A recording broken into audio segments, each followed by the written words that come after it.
I'd climb every mountain, swim every ocean. Yours truly, Mr. Malasakit, Senator Bongo, J.B. Hinlo, Atty. Raul Lambino, Congressman Rodante Marcolita, of course, ang ating pinakamamahal na si Pastor Apollo Kibuloy, at si Atty. Vic Rodriguez, at Philip Ipi Salvador. Magulat na lang kayo pagdating sa eleksyon. Itong lahat na ito ay nakakalusot. Ako, I am not trying to be a prophet. I'm just trying to share with you yung aking nakikita habang ako'y umiikot sa buong Pilipinas. Nakikita ko talaga yung damdamin ng puso ng Pilipino na gusto nila talaga, sir, straight PDP laban kami. Yun lang yung nagsasalita. Pero yung iba tahimik. Ayaw magsalita. Pero sabi nila, makita na lang ninyo, sir, sa magiging resulta ng halalan. Tingnan ninyo kung anong kalalabasan yan. Kaya, sana tayo, huwag tayong mawalan ng pag-asa. Fight pa rin tayo, kumbate pa rin tayo! Ano yung nangyayari ngayon, di ba? Everyday makita mo sa social media, meron ng papalabas ng binablog na nila yung paggagamit nila ng shabu. Nakita ninyo? Ginagawa ng live sa Facebook yung paggagamit ng shabu. Ang masaklap nito, parang itong mga tao na ito, pakiramdam nila, ito na ang new normal. Normal lang nagagamit ka ng shabu. Normal lang na ipagmamayabong mo sa buong mundo na ikaw isang drug user. Bakit?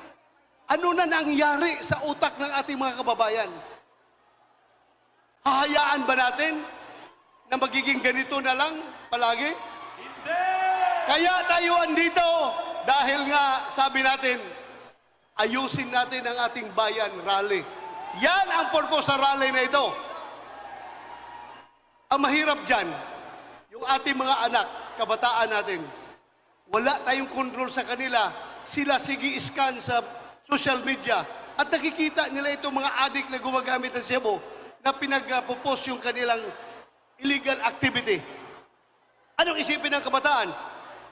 Ay, normal lang pala.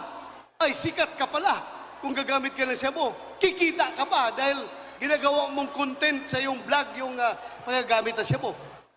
Kawawa. Kawawa ang kabataan, kawawa ang Pilipinas. Kaya huwag nating hayaan ito. Alam nyo, itong line-up na siyam ng Pinipilaban, wala dito kahit isa gumagamit ng shabu. I can assure you! Yes! Ako'y magpapabitay kung mayroong isa dito na gumagamit ng shabu o kahit anong klaseng drugs.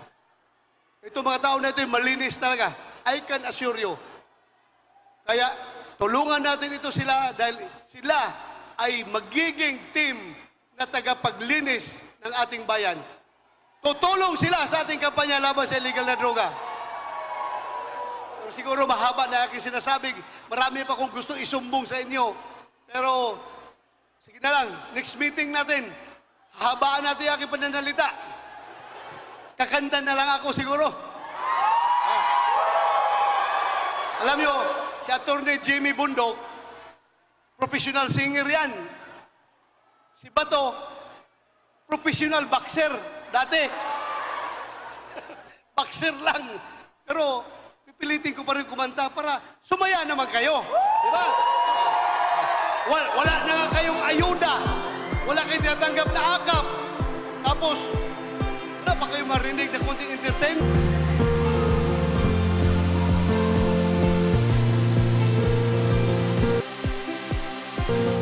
There goes my heart.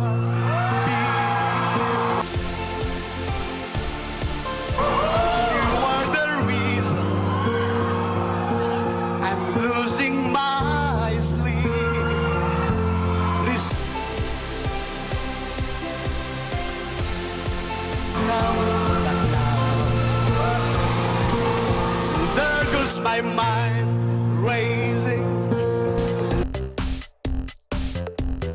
You are